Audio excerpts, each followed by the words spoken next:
అడుగు 10 15 ఇస్తారు తెలియదు. కొన్ని మండలు మన ప్రకారం ఉండదు. ఎక్కువ మంది ఎక్కువ వస్తే తక్కువ మంది తక్కువ వస్తుంది. అది ఏ విధంగా ఇస్తారో ఆ విధంగా మనం చేద్దాము. మొదలైతే ఇప్పుడు వెరిఫికేషన్ ఇంకా 2 రోజులు కూడా 20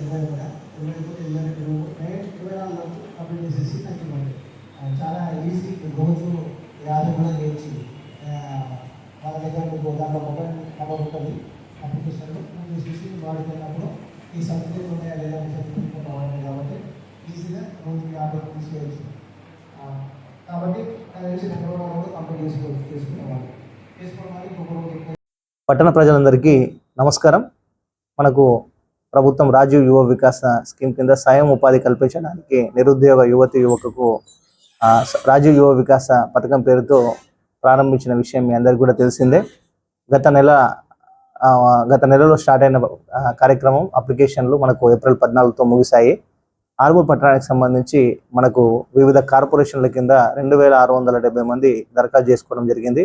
అత్యధికంగా BC corporation, SC corporation, minority corporation నుంచి అత్యధిక దరఖాస్తులు వచ్చాయి.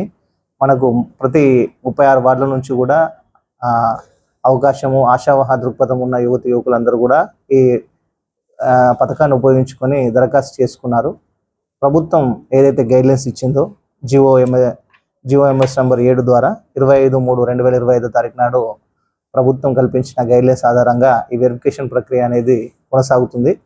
ఈ వెరిఫికేషన్ ప్రక్రియలో గైడ్లైన్స్లో ఇచ్చిన మార్గదర్శకాలు అయితే ఏవైతే ఉన్నాయో దాన్ని అనుసరించి వాళ్ళు ఎలిజిబులా కాదా, గతంలో ఏదైనా లబ్ధి పొందారా లేదా అనే విషయాలన్నీ కూడా పరిగణలోకి తీసుకొని అర్హుల ఎంపిక అనేది జరుగుతుంది. దీనికోసం స్క్రీనింగ్ కమిటీని కూడా గైడ్లైన్స్లో పేర్కొనడం జరిగింది. మున్సిపల్ కమిషనర్ కన్వీనర్గా ఉంటారు. అదేవిధంగా ఈ మున్సిపాలిటీలో ఉన్న వివిధ బ్యాంకుల మేనేజర్లు, ఎస్సీ ఎస్టీ ఓబీసీ వివిధ రకాల కార్పొరేషన్ల నుంచి ఒక రిప్రజెంటేటివ్ కూడా ఉంటాడు. అలాగే డిఆర్డిఏ నుంచి కూడా ఒక రిప్రజెంటేటివ్ అనేది ఉంటాడు. జిల్లా కలెక్టర్ గారు ఒక స్పెషల్ ఆఫీసర్ని కూడా అపాయింట్ చేస్తారు. ఈ కమిటీ వచ్చిన దరఖాస్తులు నిజానికి వాళ్ళకు అర్హత ఉందా లేదా అనేది చూసేసి బ్యాంక్ లింకేజ్ స్కీమ్ అయితే బ్యాంకుకు, నాన్ బ్యాంక్ లింకేజ్ స్కీము ఉన్న దరఖాస్తుల్ని కలెక్టర్ గారికి ఫార్వర్డ్ చేయడం అనేది జరుగుతుంది. ప్రతి ఒక్క అర్హునికి మాత్రమే లబ్ధి పొందాలనేది ప్రభుత్వ ఉద్దేశం. మేము కూడా స్క్రూటినీ ప్రక్రియలో ఆ గైడ్లైన్స్ ప్రకారమే చేస్తాము. ఏ ఒక్క అనర్హులను కూడా దక్కకుండా చేయాలని చెప్పేసి ఈరోజు మా వార్డ్ ఆఫీసర్లను కూడా మేము వెరిఫికేషన్ చేయమని చెప్పేసి చెప్పడం జరిగింది. వాళ్ళు చేసిన దాన్ని కూడా మేము మళ్ళీ రీవెరిఫికేషన్ చేస్తాము. అంటే సెకండ్ ఫిల్టర్ అనేది జరుగుతుంది. ఫస్ట్ ఫిల్టర్ వాళ్ళ ద్వారా, సెకండ్ ఫిల్టర్ స్క్రీనింగ్ కమిటీ ద్వారా కూడా చేస్తే ఇంకా కొంచెం పగడబందీగా, అంటే ఖచ్చితంగా అర్హులైన ఒక వ్యక్తులకే వస్తుందని చెప్పేసి మేము ఈ ప్రక్రియను ఈరోజు స్టార్ట్ చేయడం జరిగింది.